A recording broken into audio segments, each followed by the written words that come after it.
আমার প্রিয় ছাত্রছাত্রী, মাস্তিকি পাঠশালা এগেইন চ্যানেলে তোমাদের স্বাগতম। আজকের আলোচনার বিষয় দশম শ্রেণীর পাঠ্য একটি গল্প, বনফুল অর্থাৎ বলাইচাঁদ মুখোপাধ্যায়ের লেখা আলোবাবু। এর আগের ভিডিওতে আমি আলোবাবুর ছোট প্রশ্ন অর্থাৎ এমসিকিউ প্রশ্ন সম্পর্কে আলোচনা করেছি। এখন আমি আলোচনা করব আলোবাবু থেকে যে সমস্ত বড় প্রশ্ন আসে অর্থাৎ 5 নম্বর বা সংক্ষিপ্ত উত্তরধর্মী বা প্রসঙ্গ উল্লেখ করো, এইরকম প্রশ্নগুলো নিয়ে আলোচনা করব। প্রথম প্রশ্ন, চেহারা অবশ্য নামের উপযুক্ত নয়। কার কথা এখানে বলা হয়েছে? তার চেহারার বর্ণনা দাও। কেন তার চেহারা নামের উপযুক্ত নয়? উত্তর, বনফুল তথা বলাইচাঁদ মুখোপাধ্যায় রচিত আলোবাবু গল্পের মধ্যে এখানে আলোবাবুর কথা বলা হয়েছে। আলোবাবুর গায়ের রং কুচকুচে কালো, মুখটা বেগুন পোড়ার মতো, তার উপর কালো গোঁপদাড়ি, জোড়া ভ্রু, ঘাড় পর্যন্ত লম্বা করে বাবরি চুল, গলায় তুলসীর মালা, সেটিও কালো হয়ে গিয়েছে, পরনে ধপধপে সাদা থান, গায়ে সাদা রঙের চাদর, আলুথালু জামা তিনি গায়ে দিতেন না, জুতোও পরতেন না। নামের মধ্যে আলো বা পরিচ্ছন্নতা থাকলেও গায়ের রং ছিল কালো। গোঁপ দাড়ি, মাথার চুল, তুলসীর মালার মধ্যে পরিচ্ছন্নতার অভাব লক্ষণীয়। তাই আলোবাবুর চেহারা ছিল তার নামের ঠিক বিপরীত। পরের প্রশ্ন, মনে হলো যেন পুজো করছেন। এ কথা কার মনে হয়? কি দেখে তার এই ভাবনার উদয় হয়েছে? এরপর উদ্দিষ্ট ব্যক্তির কোন কথা তার মনে পড়েছে?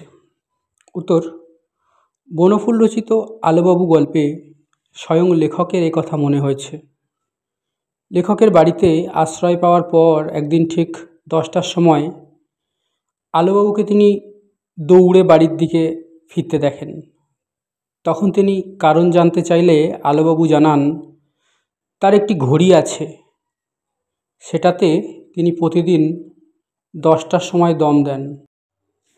তার মতে মানুষ যেমন খাদ্য খায়, ঘড়ি বেচারির তেমনি দম প্রয়োজন। তিনি তাড়াতাড়ি ঘরে ঢুকে ভাঙা তোরঙ্গের সামনে হাঁটু গেড়ে বসে ঘড়িটা বের করেন এবং দম দিতে থাকেন। লেখক আড়াল থেকে এই দৃশ্য দেখে মনে করেছেন আলোবাবু যেন পুজো করছেন। এরপর লেখকের মনে পড়েছে অবিনাশবাবুর কথা। তিনি বলেছিলেন আলোবাবু স্নেহের বড় কাঙাল। তাই লেখকের মনে হয়েছে আলোবাবু লোকের অভাবে ঘড়িটার প্রতি তার সমস্ত স্নেহ উজাড় করে দিয়েছেন। পরের প্রশ্ন, অনুগ্রহ করে একটু সাহায্য করবেন আমাকে। কে কাকে কথা বলেছে? কথা শুনে শ্রোতা কী ভেবেছিলেন? তিনি কার জন্য কী সাহায্য চাইতে এসেছিলেন? এর মধ্য দিয়ে তার চরিত্রের কোন দিকটি প্রকাশ পায়? উত্তর, উদ্ধৃত অংশটি বনফুল রচিত আলোবাবু গল্পে আলোবাবু চিকিৎসক আসনে বসে থাকা লেখকের উদ্দেশ্যে বলেছেন। আলোবাবুর কথা শুনে লেখকের মনে হয়েছিল তিনি হয়তো আরও অনেকের মতোই কোনো অর্থ সাহায্য চাইতে এসেছেন। আলোবাবু একটি পাখির ছানার চিকিৎসার জন্য সাহায্য চাইতে এসেছিলেন। তার পায়ে আঘাত লেগেছিল। উক্ত ঘটনার মাধ্যমে আলোবাবুর পশুপ্রেমী ও সেবাপরায়ণ মানসিকতার পরিচয় পাওয়া যায়। পরের প্রশ্ন, দেখবেন তো যদি চাকরি বাকরি জুটিয়ে দিতে পারেন কোথাও। কে কাকে কথা বলেছে? কোন প্রসঙ্গে বলেছে? যার সম্পর্কে কথা বলা হয়েছে মানুষ হিসেবে তিনি কেমন ছিলেন? উত্তর, উদ্ধৃত অংশটি বনফুল রচিত আলোবাবু গল্পে অবিনাশবাবু লেখকের উদ্দেশ্যে কথা বলেছেন। একদিন লেখক নামজাদা উকিল অবিনাশবাবুর বাড়িতে এলে আলোবাবুর সঙ্গে দেখা হয়। তখন আলোবাবুর বিষয়ে আলোচনা প্রসঙ্গে অবিনাশবাবু কথা বলেছেন। মানুষ হিসেবে আলোবাবু খুবই সরল প্রকৃতির ছিলেন। দুস্থ জীব দেখলে সেবা করতে এগিয়ে আসতেন। তবে তিনি খুব স্নেহের কাঙাল ছিলেন। পরের প্রশ্ন, বেচারির খেতে দেরি হয়ে গেল আজকে। বেচারি কে? তার কি খেতে দেরি হয়েছিল, তার জন্য কে কি করেছিল।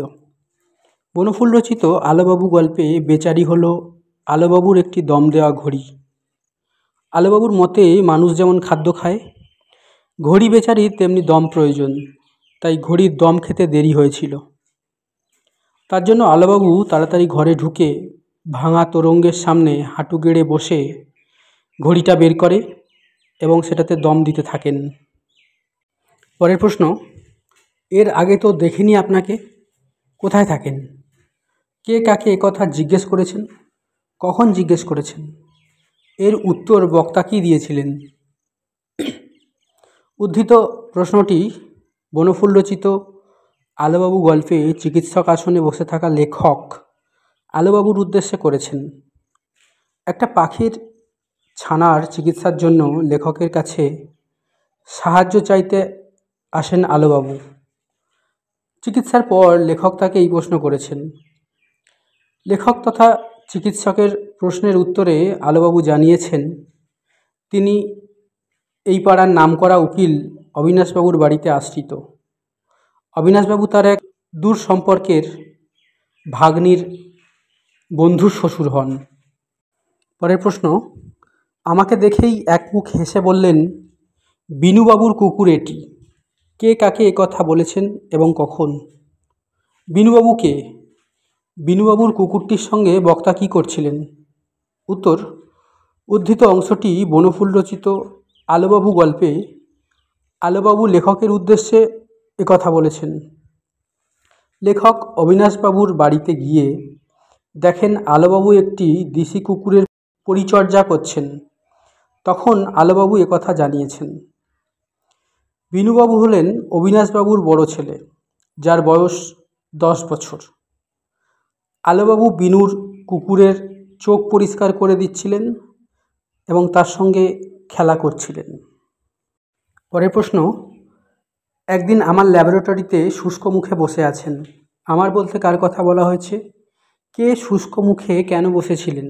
উত্তর, বনফুল রচিত আলোবাবু গল্পে আমার বলতে লেখক নিজেকে বুঝিয়েছেন।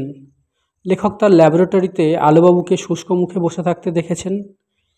লেখক তার বন্ধু সিভিক সার্জনকে বলে হাসপাতালে তার একটি চাকরি করে দিয়েছিলেন, কিন্তু 1 মাস যেতে না যেতেই এক রোগীর ঘায়ে কার্বলিক অ্যাসিড ঢেলে এক কাণ্ড ঘটান আলোবাবু। ফলে ডাক্তার তাকে হাসপাতালের চাকরি থেকে বের করে দেন। তখন নিরুপায় হয়ে আলোবাবু লেখকের ল্যাবরেটরিতে এসে শুষ্ক মুখে বসেছিলেন। পরের প্রশ্ন, দিন কয়েক পরে অবিনাশবাবুর বাড়ি থেকে বিদায় নিতে হলো আলোবাবুকে। অবিনাশবাবু কে? কেন অবিনাশবাবুর বাড়ি থেকে আলোবাবুকে বিদায় নিতে হয়েছিল? উত্তর, উদ্ধৃত অংশটি বনফুল রচিত আলোবাবু গল্প থেকে গৃহীত। অবিনাশবাবু হলেন একজন নামজাদা উকিল। লেখকের পাড়াতেই তিনি থাকতেন। একদিন আলোবাবু তার এক বগলে বিনুর কুকুর ও অন্য বগলে অবিনাশবাবুর ছোট পুত্র তিনুকে নেন। একবার কুকুরের মুখে আর একবার তিনুর মুখে চুমু খেতে থাকেন। কোনো মা এই আচরণ সহ্য করতে পারে না। ফলে অবিনাশবাবুর স্ত্রী এই দৃশ্য দেখে আলোবাবুকে তার বাড়ি থেকে তাড়িয়ে দেন। পরের প্রশ্ন, সত্যি অন্যায় কাজ করেছেন। আলোচ্য অংশটি কার লেখা কোন গল্পের অংশ? কে কথা বলেছেন? সে কি অন্যায় কাজ করেছিলেন? উদ্ধৃত অংশটি বনফুল রচিত আলোবাবু গল্প থেকে গৃহীত। যখন আলোবাবুকে ডাক্তার হাসপাতালের চাকরি থেকে বের করে দেন, তিনি লেখকের ল্যাবরেটরিতে শুষ্ক মুখে বসেছিলেন। তখন লেখক নিজের মনে মনে একথা বলেছেন। হাসপাতালে চাকরি যাওয়ার পর 1 মাস যেতে না যেতেই এক রোগীর ঘায়ে তিনি কার্বলিক অ্যাসিড ঢেলে এক কাণ্ড ঘটান। অবশ্য রোগীর কথাতেই তিনি এ কাজ করেছিলেন। পরের প্রশ্ন, আলোবাবু এখন পাগলাগারদে আছেন। আলোবাবু কে? তিনি কেন পাগলাগারদে গিয়েছিলেন? বনফুল রচিত আলোবাবু গল্পে আলোবাবু হলেন এক হতদরিদ্র, আশ্রয়হীন, সহজ সরল প্রকৃতির মানুষ। যখন যেখানে ভালোবাসা পান সেখানেই থেকে যান। আলোবাবু ছিলেন স্নেহের কাঙাল। তার সরলতাকে বর্তমান জটিল সমাজ মেনে নিতে পারেনি। তাই জটিল সমাজে নিজেকে না খাপ খাওয়াতে পেরে পাগলাগারদে তার শেষ আশ্রয় হয়। পরের প্রশ্ন, আমায় ওরা সইল না কেউ, আমার কাছে রইল না কেউ। বক্তা কে?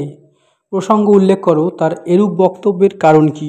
উত্তর, বনফুল রচিত আলোবাবু গল্পে উক্তিটির বক্তা হলেন স্বয়ং আলোবাবু। লেখকের আশ্রয়ে থাকাকালীন একদিন আলোবাবু গলা ছেড়ে হ্যাট বাজিয়ে এই গানটি করছিলেন। আলোবাবুর ভুলের জন্য হাসপাতালের চাকরি থেকে বরখাস্ত হয়েছেন, আবার অসংলগ্ন আচরণের জন্য অবিনাশবাবুর বাড়ি থেকে বিতাড়িত হয়েছেন। এমনকি তার কোনো আত্মীয় পরিজন নেই, সমগ্র সমাজ যেন তার প্রতি বিরূপ। এই উপলব্ধি থেকেই আলোবাবু গানটি গেয়েছেন। এবার কতকগুলি প্রসঙ্গ উল্লেখ প্রশ্নে আসা যাক। সব স্নেহ তাই উজাড় করে দিয়েছেন বোধহয় ঘড়িটার ওপর। বনফুল রচিত আলোবাবু গল্পে লেখকের বাড়িতে আশ্রয় পাওয়ার পর একদিন ঠিক 10টার সময় লেখক আলোবাবুকে দৌড়ে বাড়িতে ফিরতে দেখেন। তখন তিনি কারণ জানতে চাইলে আলোবাবু জানান তার একটি ঘড়ি আছে, সেটাতে তিনি প্রতিদিন সকাল 10টায় দম দেন। তার মতে মানুষ যেমন খাদ্য খায়, ঘড়ির তেমনি দম প্রয়োজন। তিনি তাড়াতাড়ি ঘরে ঢুকে তোরঙ্গের সামনে হাঁটু গেড়ে বসে ঘড়িটা বের করে দম দিতে থাকেন। লেখক আড়াল থেকে এই দৃশ্য দেখে মনে করেছেন আলোবাবু লোকের অভাবে ঘড়িটার প্রতি তার সমস্ত স্নেহ যেন উজাড় করে দিয়েছেন। জীবন্ত কোনো জিনিস পোষবার সামর্থ্য নেই আমার। বনফুল রচিত আলোবাবু গল্পে পায়ে চোট পাওয়া পাখিটার ছানাকে চিকিৎসা করাতে লেখকের কাছে নিয়ে আসেন আলোবাবু। সুস্থ হবার পর সেটিকে পুষবেন কিনা লেখক জানতে চান। উত্তরে আলোবাবু জানিয়েছেন কোনো জীবন্ত জীব প্রতিপালনের মতো অর্থ তার কাছে নেই, এমনকি এই কারণে তিনি বিবাহও করেননি। টপ টপ করে তার চোখ দিয়ে জল গড়িয়ে পড়ল কয়েক ফোঁটা। বনফুল রচিত আলোবাবু গল্পে আলোবাবুর কোনো আত্মীয় স্বজন নেই। গল্পের প্রথমে তিনি উকিল অবিনাশবাবুর বাড়িতে আশ্রিত, পরে সেখান থেকে বিতাড়িত হয়ে লেখকের আশ্রয়ে থাকেন। তার নিজের জবানবন্দি যেন গানের সুরে মুক্ত। তাকে কেউ বোঝে না, সহ্যও করতে পারে না। এমনকি তার একমাত্র সম্বল ঘড়িটাও চুরি হয়ে গিয়েছিল। তবে আলোবাবুর চোখের জল নিজের জন্য নয়, চোর ঘড়িতে দম সঠিক সময় দেবে কি না তার জন্য। সবশেষে বলে রাখি, আলোবাবু থেকে যে সমস্ত প্রশ্ন আসবে, যাই আসুক না কেন, তোমরা এই আমার ভিডিওটি যদি লক্ষ্য করো এবং পড়ে নাও বা শুনে নাও, তাহলে আশা করি সমস্ত প্রশ্নের উত্তরই তোমরা দিতে পারবে। ভিডিওটি দেখার জন্য সকলকে ধন্যবাদ। পারলে চ্যানেলটি সাবস্ক্রাইব করে রাখো।